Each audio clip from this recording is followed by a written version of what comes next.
Hero Karthi గురించి కొత్తగా చెప్పాల్సిన పనే లేదు. ఈ హీరో టాలెంట్ ఏంటన్నది ఇప్పటికే తెలుగు సినీ ప్రియులకు ఓ క్లారిటీ ఉంది. రొటీన్ సినిమాలను అస్సలు చేయడు. ఎప్పుడు ఏదో ఒక ప్రయోగాత్మక చిత్రంలో నటించాలని ఉవ్విళ్ళూరుతూ ఉంటాడు. ఈ క్రమంలోనే కొన్ని ఫ్లాపులు వచ్చినప్పటికీ తన బంధాలు మాత్రం మార్చుకునే వ్యక్తిత్వం ఉన్న హీరో కానే కాదు కార్తీ. ఆ లక్షణం, ఆ గుణం నచ్చే తెలుగులోనూ కార్తీకి సపరేట్ ఫ్యాన్ బేస్ ఏర్పడింది.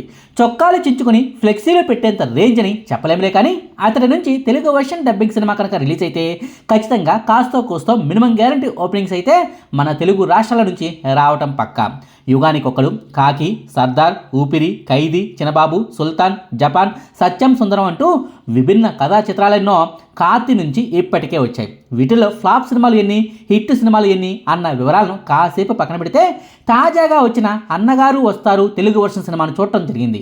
తమిళ్లో వా వాతియర్ అనే పేరును పెట్టారన్నమాట. నిజానికి ఇది గతేడాది డిసెంబర్ నెలలోనే రిలీజ్ కావాల్సిన సినిమా. అఖండ 2 సినిమాతో పాటుగా ఈ సినిమాను కూడా తెలుగులో రిలీజ్ చేద్దామని ఇక్కడ డిస్ట్రిబ్యూటర్లు కూడా ఏర్పాట్లను చేసుకున్నారు. కానీ కోర్టు కేసుల వల్ల ఈ సినిమా విడుదల వాయిదా పడుతూ వచ్చింది. నిర్మాతలకు ఉన్న ఫైనాన్షియల్ ఇబ్బందుల కారణం వల్ల ఈ సినిమా విడుదలను ఆఖరి నిమిషంలో వాయిదా వేసుకోవాల్సి వచ్చింది. చివరకు ఈ కోర్టు కేసులన్నీ తేలిన తర్వాత 2026 సంవత్సరం జనవరి నెల 14వ తారీఖున థియేటర్లలో రిలీజ్ చేశారు. అంటే డిసెంబర్ 5వ తారీఖున రిలీజ్ కావాల్సిన సినిమా కాస్త దాదాపుగా నెలన్నర తర్వాత సంక్రాంతి పండుగ సందర్భంగా తమిళనాడులో రిలీజ్ అయిందనమాట. తెలుగులోనే మనకు బోల్డ్ అనే సినిమాలు ఉండడంతో మన తెలుగు ప్రేక్షకుల అదృష్టం బాగుండి దీన్ని తెలుగులో రిలీజ్ చేయకుండా ఉండిపోయారు. లేకుంటే థియేటర్లకు వెళ్ళిన తెలుగు సినీ ప్రియులు గగ్గోలు పెట్టి ఉండేవారు. ఈ సినిమా హిట్టా ఫట్టా అన్న విషయంలో పెద్దగా చర్చ అక్కర్లేదు. కానీ ఈ సినిమా ద్వారా తెలుగు వాళ్ళను, ప్రత్యేకించి ఎన్టీఆర్ గారిని ఎంతలా అవమానించారన్నది మాత్రం తప్పకుండా చెప్పుకొని తీరాల్సిన అవసరం ఉంది.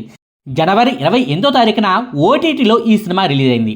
అన్ని తమిళ సినిమాల్లా కాకుండా దీన్ని కూడా వా వాతేర్ అంటూ అదే పేరుతో తెలుగులో రిలీజ్ చేయకుండా అన్నగారు వస్తారు అనే చక్కని టైటిల్ను పెట్టారు కదా. తెలుగు నేటివిటీకి తగ్గట్టుగా కూడా తెలుగు డబ్బింగ్ వర్షన్లో మార్పులు చేసి ఉంటారులే అని ఆశిస్తే అడుగడుగున తెలుగు సినీ ప్రియులపై నిర్లక్ష్యమే. డబ్బింగ్ బాగాలేదన్న విషయాన్ని పక్కన పెట్టేయండి. డబ్బింగ్ సినిమాలంటేనే ఇలాగే ఉంటాయిలే అని సర్దుకుపోవచ్చు. కానీ ఈ సినిమా తెలుగు టైటిల్కే అన్యాయం చేశారన్నది ఓ సినీ ప్రియుడిగా నా బాధ. ఎన్టీఆర్ అభిమానులైతే ఈ సినిమాను చూశాక తిట్టిన తిట్టు తిట్టకుండా తిడతారు. మరీ అంత వరస్ట్గా ఎన్టీఆర్ గారి గురించిన రెఫరెన్స్లు ఉంటాయి. అన్నగారు అంటూ ఎన్టీఆర్ గారిని ఉద్దేశించే కదా తెలుగు టైటిల్లు పెట్టింది. మరి ఈ సినిమాలో కూడా అన్నగారినే అంటే ఎన్టీఆర్ గారినే చూపించాలి కదా. బేసిక్ కామన్ సెన్స్ కదా అది.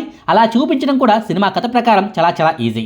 థియేటర్లలో సినిమా చూస్తున్నప్పుడు, టీవీలో ప్లే అవుతున్నప్పుడు తమిళ వెర్షన్లో ఎంజీఆర్ గారి సినిమాలు వస్తూ ఉంటాయి. వాటినే సినిమాలోని సీన్లలో చూపిస్తూ ఉంటారు. సందర్భానుసారంగా ఆ డైలాగులను కథలో భాగంగా వాడుకున్నారు.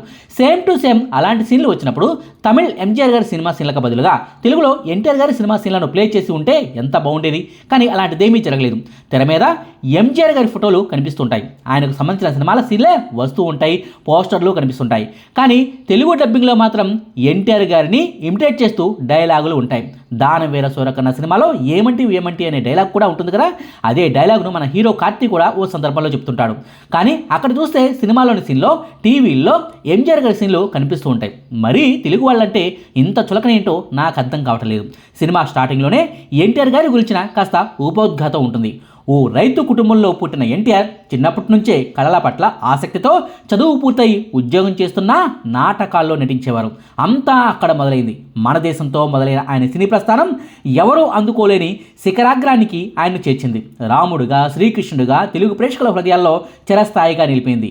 1982లో మొదలైన ఆయన రాజకీయ ప్రస్థానం 1983లో ఎన్టీఆర్ను ఆంధ్ర రాష్ట్ర ముఖ్యమంత్రిని చేసింది. సినీ రంగంలోనూ రాజకీయ రంగంలోనూ ఓ మహాశక్తిగా ఉద్భవించిన ఎన్టీఆర్ గారి జీవితం తెలుగు చరిత్రకే చిరస్మరణీయం. నిజము అబద్ధము సమపాళలో కలిగి ఉన్న ఈ సినిమా కథ సింహపురి అనే ఓ కల్పిత నగరంలో జరుగుతోంది అంటూ అన్నగారు వస్తారు సినిమాకు సంబంధించిన ఇంట్రడక్షన్ సీన్లో ఓ పెద్ద ఉపోద్ఘాతాన్ని ఎన్టీఆర్ గారి గురించి చెప్పారు. ఎన్నో వందల సినిమాల్లో ఆయన నటించారు, పార్టీ పెట్టారు, గెలిచారు, సీఎం అయ్యారు అంటూ మనకు తెలుగులో డైలాగులు వినిపిస్తుంటాయి. కానీ సినిమాలో మాత్రం ఎంజీఆర్ గారి ఫోటోలు కనిపిస్తుంటాయి. అంతేకాదు ఇంగ్లీష్ సబ్ టైటిల్స్లో మాత్రం ఎంజీఆర్ గారి పేరే కనిపిస్తూ ఉంటుంది. జస్ట్ ఎన్టీఆర్ పేరును మాత్రమే తెలుగు వాయిస్ ఓవర్లో చెప్తుంటారు. సినిమాలోని సీన్లలో మాత్రం ఎంజీఆర్ గారు ఉంటారు. సబ్ టైటిల్స్లోనూ ఎంజీఆర్ గారి గురించే మనకు పదాలు కనిపిస్తాయి. ఆ మాత్రం దానికి తెలుగులో పేరు మార్చుకోవటం దేనికి, అన్నగారు వస్తారు అంటూ ఎన్టీఆర్ గారి ఇమేజ్ను వాడుకోవటం దేనికి? ఎన్టీఆర్ గారి ప్రస్తావన ఉంది కదా, సినిమాలో ఎలా చూపించారో ఏంటో, ఆయన ఎలా వాడుకున్నారో ఏంటో అని ఎన్టీఆర్ గారి వీరాభిమానులు ఆశగా ఈ సినిమాను చూస్తే కళ్ళలోంచి రక్త కన్నీరు కారటం ఖాయం. ఇంకా వరస్ట్ ఏంటంటే ఎన్టీఆర్ గారిని బ్రతికి ఉండగానే చంపేయటం అన్నది ఈ సినిమాలో జరిగిన బ్లండర్ మిస్టేక్.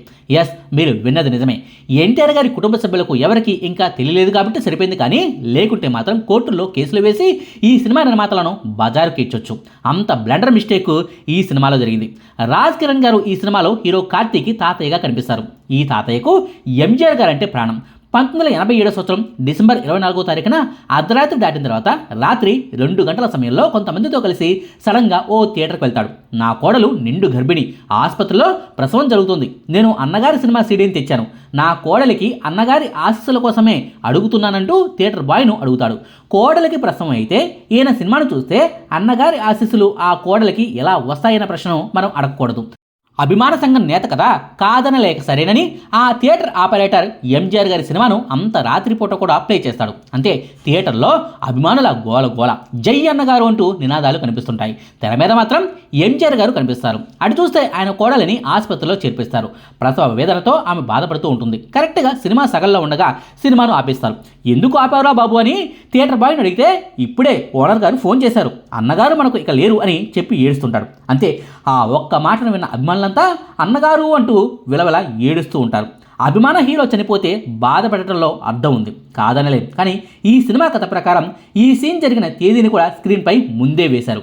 1987 సంవత్సరం డిసెంబర్ 24వ తారీఖు అనే డేట్ పడి మరీ ఈ సినిమాలో ఈ థియేటర్ సీన్ మొట్టమొదటే స్టార్ట్ అవుతుంది. అంటే కథ ప్రకారం, తెలుగు టైటిల్ ప్రకారం 1987 సంవత్సరం డిసెంబర్ 24వ తారీఖున అర్ధరాత్రి దాటిన తర్వాత తెల్లవారుజామున 3:30 సమయంలో ఎన్టీఆర్ గారు చనిపోయినట్టు లెక్క కదా.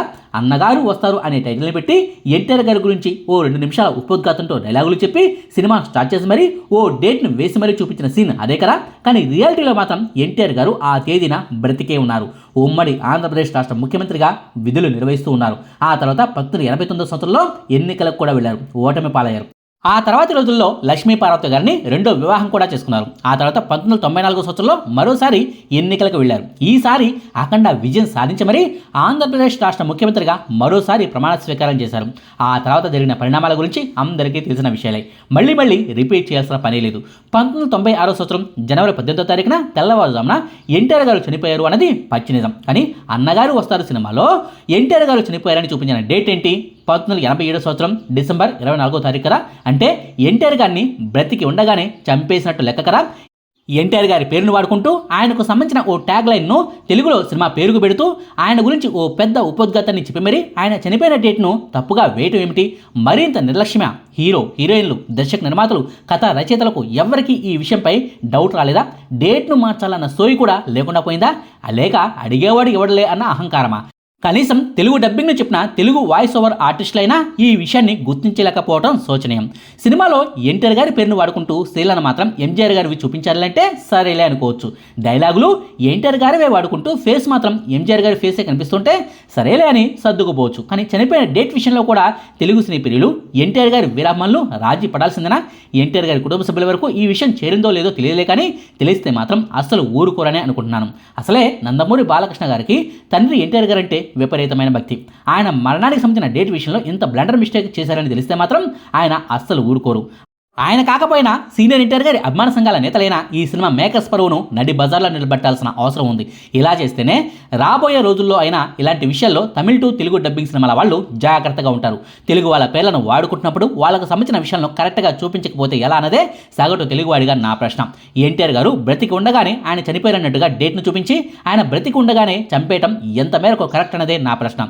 ఈ రోజు ఎన్టీఆర్ గారి విషయంలో ఇలా జరిగింది, రేపు మరో సినీ యాక్టరో మరో రాజకీయ ప్రముఖుడి విషయంలోనో జరగవచ్చు. తెలుగు వాళ్ళు ఊరుకుంటున్నారు కదా అని ఇష్టం వచ్చినట్టుగా చరిత్రను మార్చేస్తూ పోతే ఇలాంటివి పదే రిపీట్ అవుతూనే ఉంటాయి. ఇప్పటికే తమిళ సినిమా పేర్లనే తెలుగులోకి రాసుకొచ్చి వాటినే తెలుగు టైటిల్స్గా పెడుతున్నా సరే సర్దుకుపోతున్నాం. టైటిల్స్ విషయంలో సర్దుకుపోతున్నాం కదా అని ఎన్టీఆర్ వంటి మహనీయుల విషయంలో మిస్టేక్ చేసినా ఊరుకోవాల్సిందేనా? ఈ విషయంలో మీ అభిప్రాయం ఏమిటన్నది కామెంట్ రూపంలో తెలియజేయండి. ఇదండి అన్నగారు వస్తారు సినిమాలో ఎన్టీఆర్ గారి విషయంలో జరిగిన బ్లండర్ మిస్టేక్ గురించిన వివరాలు. మీకు ఈ వీడియో నచ్చితే లైక్ చేయండి, షేర్ చేయండి. మరిన్ని ఆసక్తికరమైన వీడియోల కోసం మా కొత్త ముచ్చట ఛానల్ను సబ్స్క్రైబ్ చేయడం మాత్రం మర్చిపోకండి. Thank you.